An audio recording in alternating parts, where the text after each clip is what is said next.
अपनी यात्रा शुरू की थी। उस समय हम देश के लिए बहुत बड़े सपने देखने वाले छोटी सी पार्टी थे। सपने बड़े थे, दल छोटा था। 1980 में जब भाजपा का जन्म हुआ, तब कुछ समय के लिए 10 राजेंद्र प्रसाद मार्ग पार्टी का ऑफिस बन गया था और उसी जगह पे पहले अपने नानाजी देशमुख रहते थे। बहुत से कार्यकर्ताओं को 11 अशोका रोड पार्टी ऑफिस के रूप में याद होगा। इसके भी काफी समय बाद पार्टी ऑफिस दीनदयाल उपाध्याय मार्ग पर शिफ्ट हुआ। एक तरह से हमारी पार्टी की प्रगति का प्रतीक है।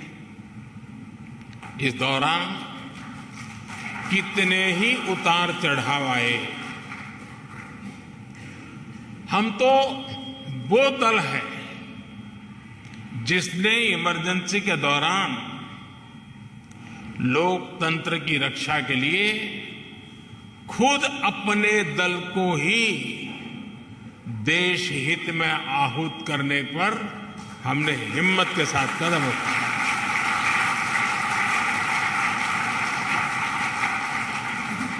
फिर सन 84 में जो हुआ, देश कभी भी उस काले पृष्ठ को भूल नहीं सकती है। और उसके बाद जो चुनाव हुआ, कांग्रेस को ऐतिहासिक बहुमत मिला था। भावनाओं से भरा हुआ वो माहौल, एक इमोशनली चार्ज एटमॉस्फियर,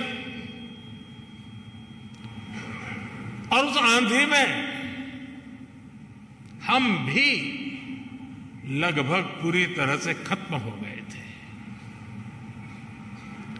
लेकिन हम हताश नहीं हुए।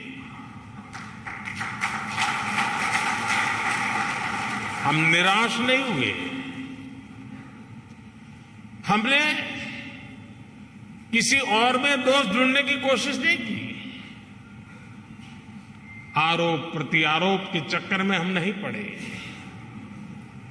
हम चले गए फिर एक बार जनता जनार्दन के बीच। हमने जमीन पे काम किया। हमने अपने संगठन को मजबूत किया और तब जाकर आज हम यहां पहुंचे हैं।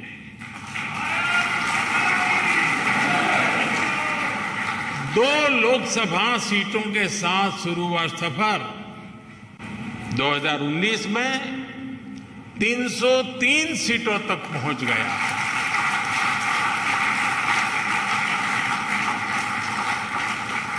आज कई राज्यों में हमें 50% से ज्यादा वोट मिलते हैं। आज उत्तर से दक्षिण तक, पश्चिम से पूरब तक भाजपा एकमात्र पैन इंडिया पार्टी है।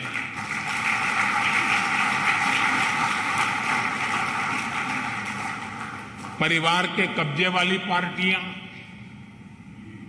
फैमिली रन पार्टियों के बीच भाजपा ऐसा राजनीतिक दल है जो युवाओं को आगे आने के लिए बहुत अवसर देता है, खुला मैदान देता है।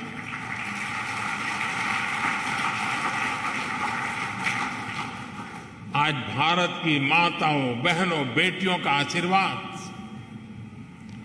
जिस पार्टी के साथ है, उस पार्टी का नाम है भारतीय जनता पार्टी।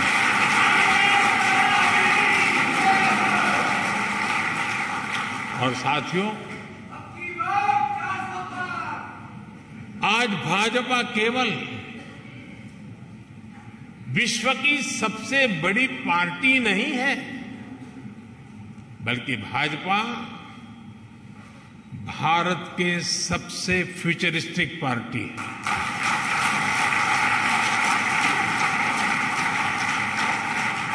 हमारा एक ही लक्ष्य है,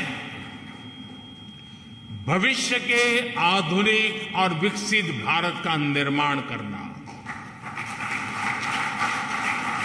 और इसलिए हमें खुद अपने लिए भी भविष्य के लक्ष्य निर्धारित करने ही होंगे।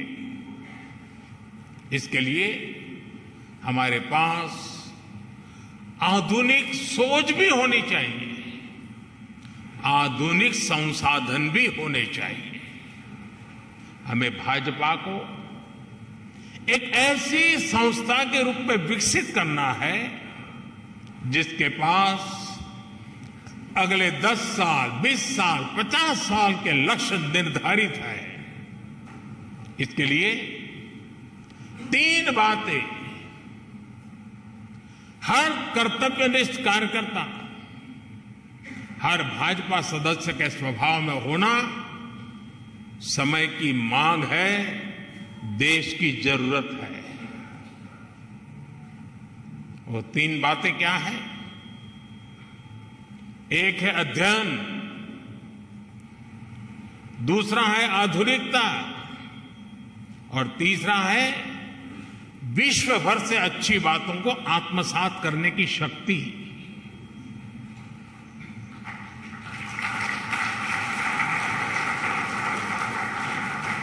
हम आप जानते हैं कि पंडित दीनदयाल जी जहां कहीं जाते थे, किताबें उनके साथ रहती थी। वो प्रवास में भी पढ़ते लिखते रहते थे। उनकी रचनाएं, उनके अध्ययन और बौद्धिक विस्तार की गवाह है। डॉक्टर श्यामा प्रसाद मुखर्जी के अपने घर में तो हजारों किताबें थी। भाजपा कार्यालय की नई बिल्डिंग पार्टी की उस परंपरा का एक केंद्र बनेगी और बननी चाहिए।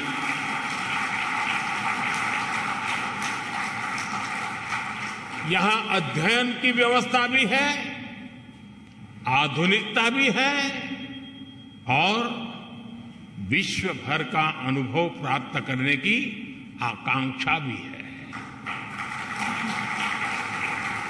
मुझे विश्वास है भाजपा का ये आधुनिक कार्यालय निरंतर इन सपनों के लिए, इन संकल्पों के लिए, इस अदम्य इच्छा और उमंग के लिए अविरत प्रेरणा का स्रोत बनेगा। साथियों, हम भाजपा कार्यकर्ताओं के लिए एक गर्व की बात है कि हम सब जिस दल में काम कर रहे हैं, जिस दल के आचार, संस्कार और विचार ने हमें गढ़ा है, उस दल की और उसके कार्यकर्ताओं की आज विश्व भर में चर्चा हो रही है। आज बीजेपी की पहचान दुनिया के सबसे महत्वपूर्ण राजनीतिक दल के तौर पर होने लगी है। आज भाजपा की तुलना दुनिया की उन ऐतिहासिक पार्टियों से होने लगी है जिन्होंने अपने शासनकाल में अपने देश का भाग्य बदल दिया था। ये समय बीते 4-5 दशकों में भाजपा कार्यकर्ताओं के त्याग और तपस्या की वजह से आया है। ये समय भाजपा सरकार के विकास के कार्यों की वजह से आया है। बीजेपी वो दल है जो भारत के महत्व को, भारत के सामर्थ्य को सशक्त करने के एक ही संकल्प को लेकर के चल रहा है। हम सबका साथ, सबका विकास, सबका विश्वास और सबका प्रयास के मंत्र को लेकर के आगे बढ़ रहे हैं। और मुझे ये देखकर खुशी होती है कि दुनिया के कई सारे ऐसे नेता, वो हमारी भाषा से परिचित नहीं है, लेकिन फिर भी वो ये सबका साथ, सबका विकास मंत्र दोहराने का प्रयास करते हैं। वो अपनी भाषा में उसका अनुवाद भी करते हैं। साथियों, आज हमारा नॉर्थ ईस्ट सबका साथ सबका विकास के मंत्र का बेहतरीन उदाहरण है। नॉर्थ ईस्ट की आबादी में बहुत विविधता है। वहां अलग अलग समुदायों के लोग हैं। आदिवासी और ईसाई समुदाय के लोग बहुतायत हैं। इस क्षेत्र के लोग भाजपा पर अभूतपूर्व विश्वास दिखा रहे हैं। आज नॉर्थ ईस्ट में भाजपा के 4 मुख्यमंत्री हैं। 2 अन्य राज्यों में हमारे गठबंधन की सरकारें हैं। इस सफलता का बड़ा श्रेय भाजपा के कार्यकर्ताओं को ही जाता है। भाजपा कार्यकर्ताओं के इसी परिश्रम की वजह से आज दक्षिण भारत में भी दूर दूर तक पार्टी का विस्तार हो रहा है। कर्नाटका में भाजपा इतने वर्षों से मजबूत स्थिति में है। आज भी हम नंबर 1 पार्टी है कर्नाटका में। तेलंगाना में भी लोगों का एकमात्र भरोसा सिर्फ और सिर्फ भाजपा है। आंध्र प्रदेश में लोगों का भाजपा पर विश्वास दिनों दिन बढ़ता चला जा रहा है। तमिलनाडु और केरला में भाजपा हर जिले में, हर बूथ पर दिनों दिन मजबूत हो रही है। एक भारत श्रेष्ठ भारत की भावना के साथ हो रहा भाजपा का ये विस्तार हमें सीटों के मामले में और वोट शेयर के मामले में सफलता की नई ऊंचाइयों पर ले जाएगा। लेकिन साथियों, मैं एक बात और भी कहना चाहता हूं।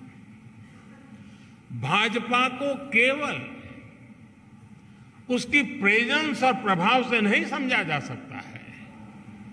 भाजपा को जानने के लिए उसके स्वभाव को भी समझना जरूरी है। और भाजपा का स्वभाव है नूतनता, आधुनिकता। नूतनता हमारी निष्ठा है और आधुनिकता हमारी अवधारणा है। इसलिए बीजेपी केवल चुनाव लड़ने और जीतने की सीमित नहीं है। बीजेपी एक व्यवस्था है, बीजेपी एक विचार है, बीजेपी एक संगठन है, बीजेपी एक आंदोलन है।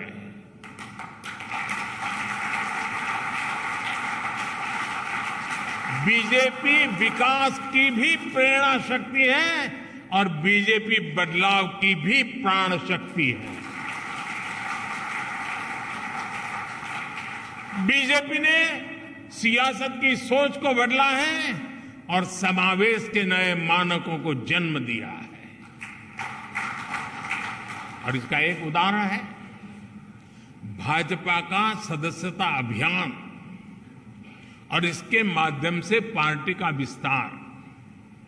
एक समय था जब हम राज्यों में राज्य स्तर की कमेटी बन जाए तो हम सोच रहे थे कि चलिए उस राज्य में झंडा गाड़ दिया। फिर थोड़ा समय और बीता, कार्यकर्ताओं ने परिश्रम किया। फिर हम हिसाब लगाने लगे कि भाई कितने जिले हैं जहां कमेटी बनी है, कितने जिलों में कमेटी बाकी है, कब पूरा करेंगे। फिर हम एक कदम आगे चले, फिर हम सोचने लगे चलो जिले तो हो गए, बताओ भाई कितने तहसील में कमेटियां बनी है, कितने ब्लॉक लेवल पर कमेटियां बनी है। फिर शक्ति केंद्र आया, फिर बूथ पर फोकस हुआ और आज हम पन्ना प्रमुख तक पहुंच गए।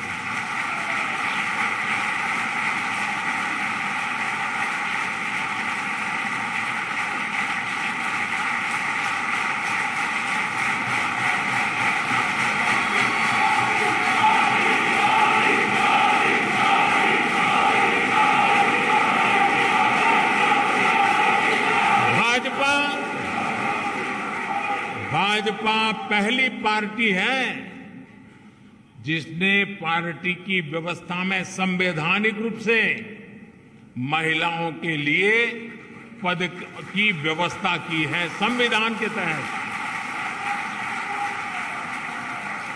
भाजपा पहली ऐसी पार्टी है जो अपने कार्यकर्ताओं को नए अवसर देने के लिए निरंतर तत्पर रहती है।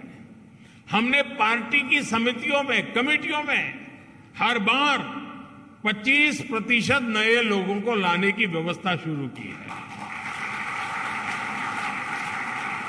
हम कार्यकर्ताओं की इसी ताकत से सत्ता के शिखर तक पहुंचे हैं। लेकिन हम भले ही सत्ता के शिखर पर पहुंचे हो, लेकिन हमारे पांव आज भी उतने ही जमीन पर हैं जितने 1980 में हुआ करते थे।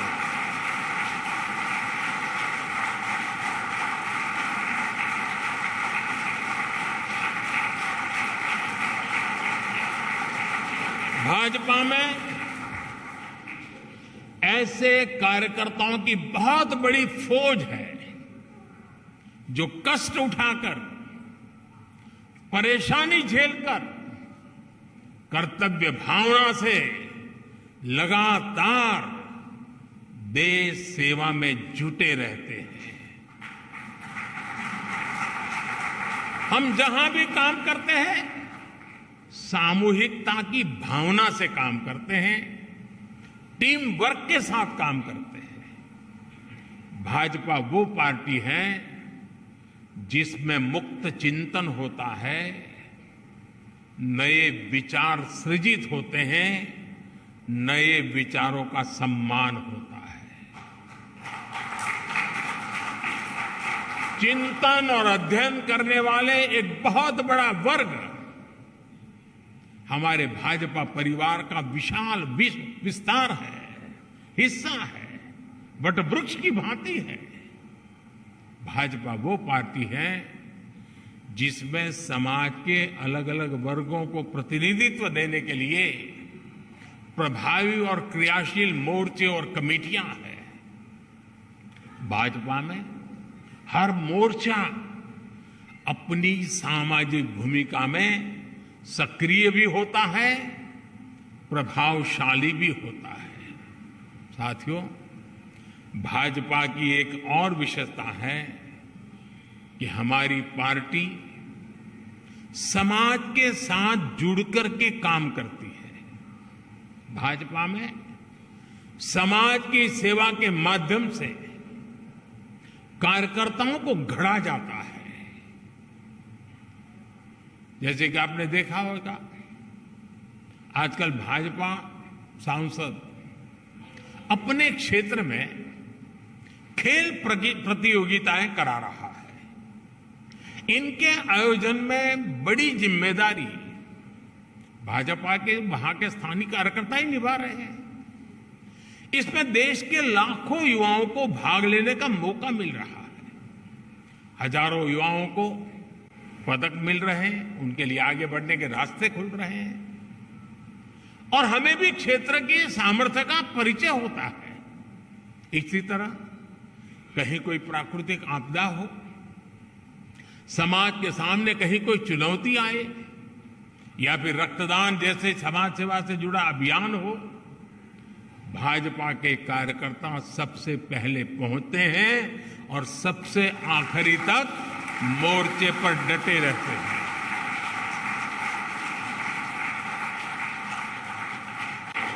अभी अध्यक्ष जी बता रहे थे, कोरोना के दौरान हमारी पार्टी के लोगों ने कैसे घर घर जाकर मुफ्त राशन और इलाज पहुंचाने में मदद की।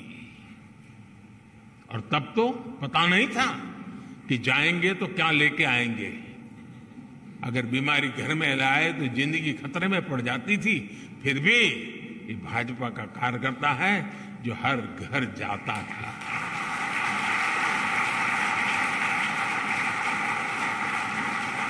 आज भाजपा और भाजपा कार्यकर्ताओं का समाज के साथ जो भावात्मक संबंध है,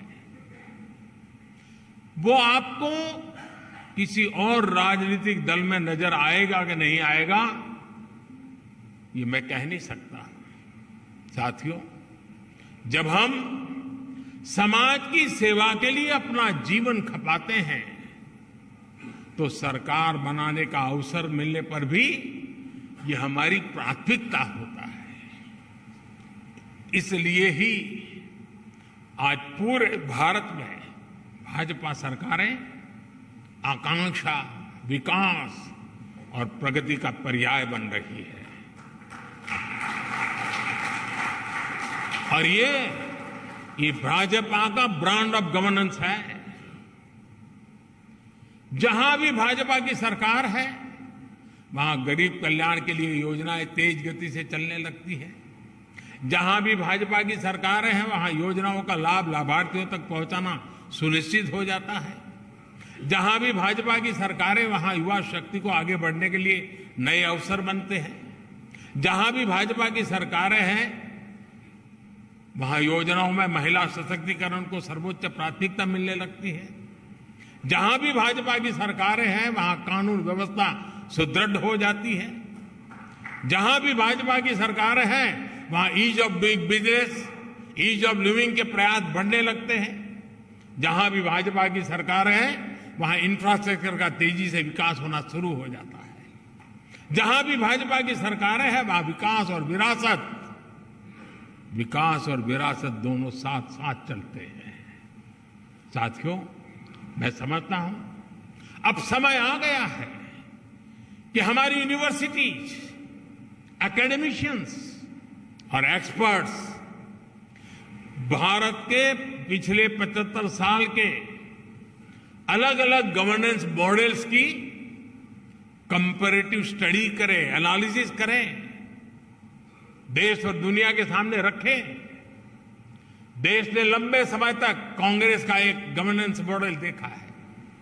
देश ने कम्युनिस्टों का भी कुछ राज्यों में गवर्नेंस का मॉडल देखा है।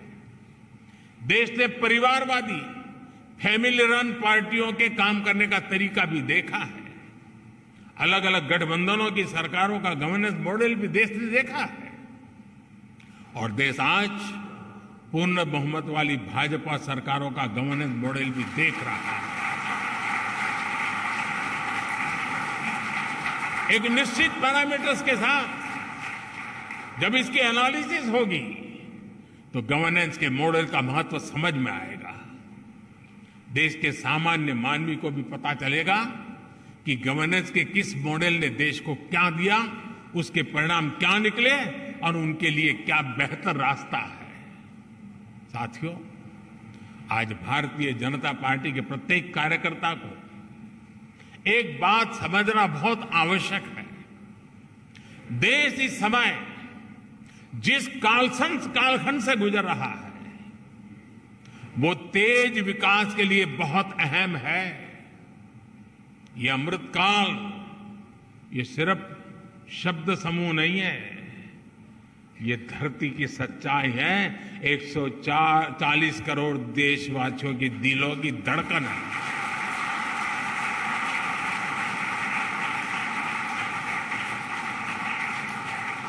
आज हम सबसे युवा देश है, आत्मविश्वास से भरे हुए देश है।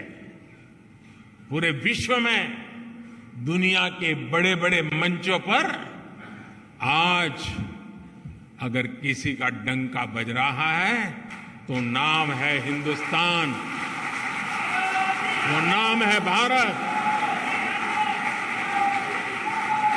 ऐसे में देश के भीतर बैठी और देश के बाहर बैठी भारत विरोधी शक्तियों का एकजुट होना स्वाभाविक है। ये शक्तियां किसी भी तरह भारत से विकास का एक कालखंड छीन लेना चाहती है। आज भारत का सामर्थ्य अगर फिर बुलंदी की तरफ जा रहा है तो इसके पीछे हमारी एक मजबूत नींव है। ये नींव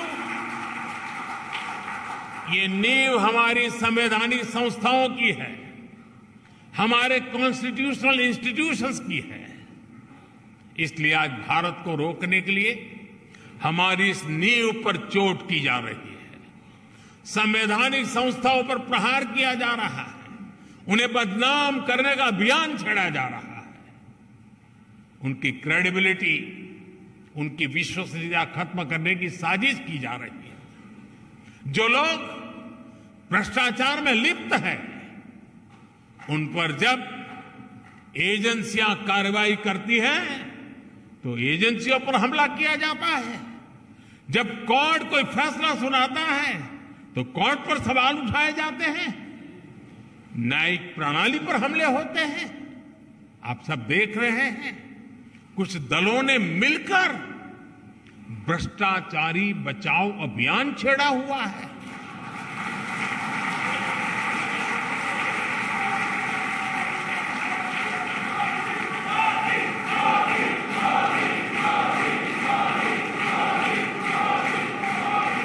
आज भ्रष्टाचार में लिप्त जितने भी चेहरे हैं, वो सब एक साथ एक मंच पर आ रहे हैं।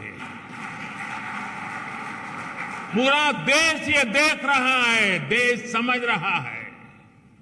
साथियों, भ्रष्टाचार ने हमारे देश का बहुत नुकसान किया है। दिमक की तरह देश को खोखला किया है भ्रष्टाचार ने। देश की जनता देख रही है कि पहले की सरकारों ने किस तरह भ्रष्टाचार के खिलाफ कार्रवाई के नाम पर केवल खानापुरी की थी।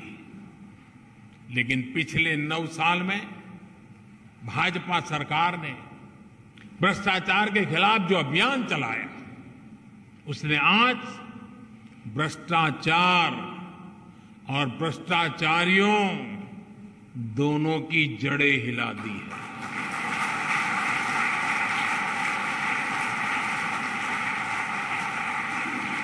ये इस बात का प्रमाण है कि जब भाजपा आती है तो भ्रष्टाचार भागता है।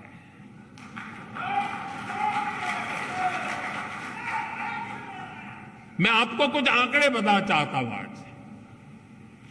Prevention of money laundering act यानी पीएमएलए के तहत कांग्रेस की सरकार में, यानी साल 2004 से 2014 के बीच 5,000 करोड़ रुपए के आसपास की संपत्ति जब्त की गई थी। 5,000 करोड़। इसी एक्ट के तहत पिछले 9 वर्षों में भाजपा सरकार ने 1,10,000 करोड़ रुपए से ज्यादा की संपत्ति जब्त की है।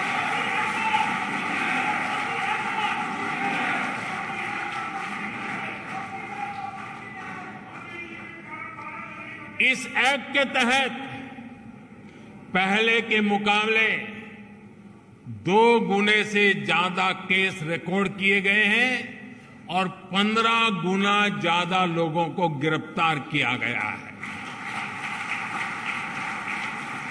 हमारे यहां कुछ लोगों ने कांग्रेस शासन के दौरान बैंकों को जमकर के लूटा। बैंकों का करीब 22,000 करोड़ रुपए का नुकसान करके ये लोग विदेश भाग गए। आज भाजपा सरकार ने इन लोगों की करीब करीब 20,000 करोड़ रुपए की संपत्ति जब्त करवा दी है।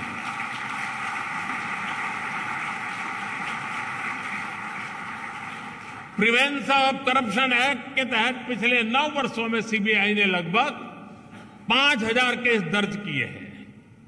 बीजेपी सरकार में भ्रष्टाचार के आरोपों से घिरे हुए सैकड़ों बड़े अधिकारियों को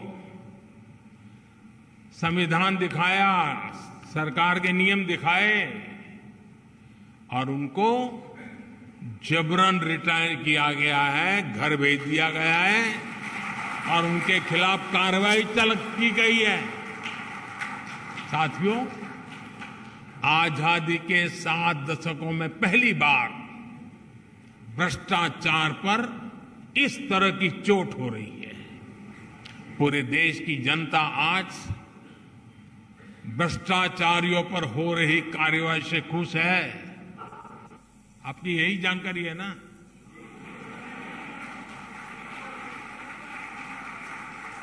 मैं जहां जाता हूं लोग यही कहते हैं, मोदी जी रुकना मत।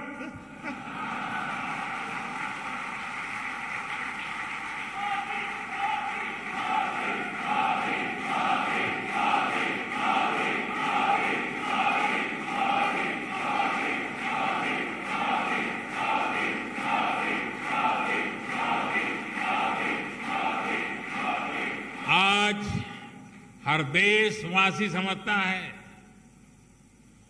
भ्रष्टाचार रुकेगा तभी देश आगे बढ़ेगा।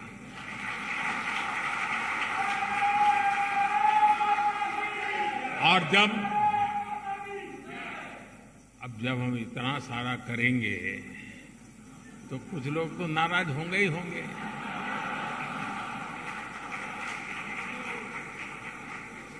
वो अपना गुस्सा भी निकालेंगे,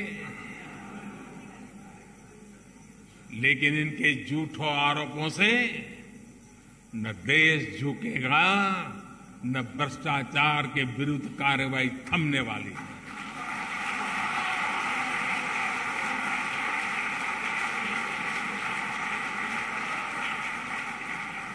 साथियों, आपको याद होगा कांग्रेस के नेता कभी कहा करते थे, जनसंघ के जमाने में बड़े बड़े नेता कहते थे जनसंघ को जड़ से उखाड़कर फेंक देंगे। ये उनके बड़े बड़े नेता बोलते थे जी।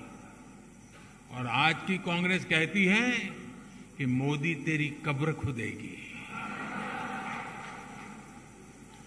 जनसंघ को मिटाने की, भाजपा को मिटाने की अनेक बार साजिशें हुई। और ये तो वो लोग हैं जिन्होंने मुझे भी जेल में डालने के लिए क्या क्या जाल नहीं बिछाई, लेकिन वो पूरी तरह नाकाम रहे।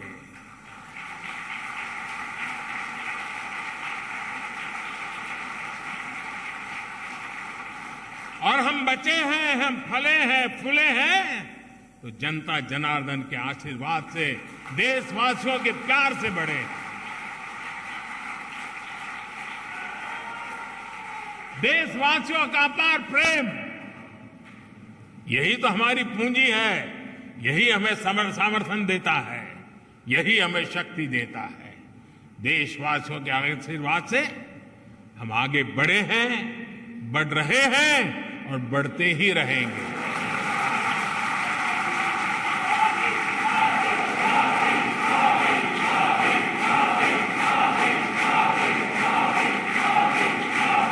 हम यहां से आगे बढ़ेंगे, वो भी देशवासियों के विश्वास से बढ़ने वाले हैं।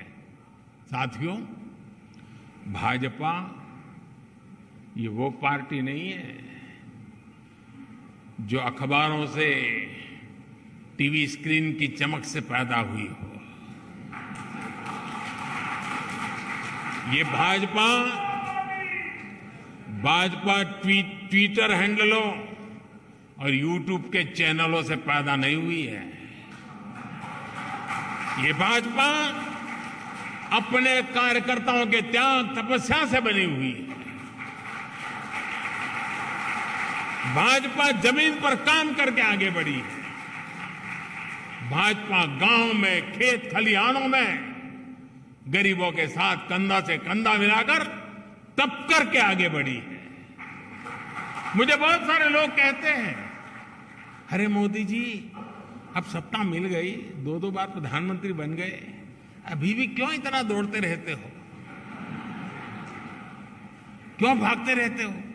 अरे कभी तो मौज करो, आराम करो। लेकिन उन लोगों को पता नहीं है, बीजेपी कार्यकर्ता की नियति आराम करना, बैठना, मौज करना हो नहीं सकती। भाजपा के कार्यकर्ता के लिए देश की आशाएं लोगों की आकांक्षाएं, उनके सपने ही उसकी ड्राइविंग फोर्स होती है। इसी के लिए भाजपा कार्यकर्ता दिन रात दौड़ता है, भागता है, काम करता है। वो रुकता नहीं है, थकता नहीं है, झुकता भी नहीं है। लेकिन साथियों, हमें याद रखना है, हमारी ये लड़ाई आसान नहीं है। भाजपा को डगर डगर पर भ्रष्टाचार से लड़ना है। भाजपा को डगर डगर पर भाई भतीजावाद से लड़ना है। भाजपा को डगर डगर पर संप्रदायवाद से लड़ना है। भाजपा को डगर डगर पर जातिवाद से लड़ना है। भाजपा को डगर डगर पर भारत विरोधी विदेशी ताकतों और उनके इकोसिस्टम से लड़ना है, क्योंकि यही वो चुनौतियां हैं जिन्होंने देश का बहुत बड़ा नुकसान किया है, बहुत समय तक नुकसान किया है। साथियों, बहुत सौभाग्य से, अनेकों के त्याग तपस्या से हमें आजादी के अमृत काल में राष्ट्र की सेवा करने का, राष्ट्र निर्माण करने का अवसर मिला है। हम भारतीयों ने मिलकर 2047 तक, जब आजादी के 100 साल मनाएंगे, तब तक विकसित भारत का लक्ष्य रखा है। आजादी के अमृत महोत्सव से लेकर आजादी के 100 वर्ष तक देश की इस यात्रा में प्रत्येक भाजपा कार्यकर्ता को जी तोड़ मेहनत करनी ही करनी है। हमारे कार्यकर्ताओं को लंबी पारी के लिए तैयार करना चाहिए।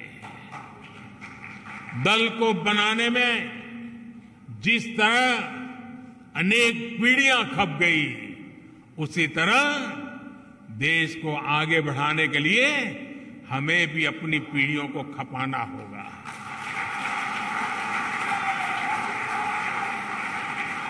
साथियों, मैं आपको फरवरी 2018 में इसी कार्यालय में कही हुई अपनी एक बात को आज याद दिलाना चाहता हूं।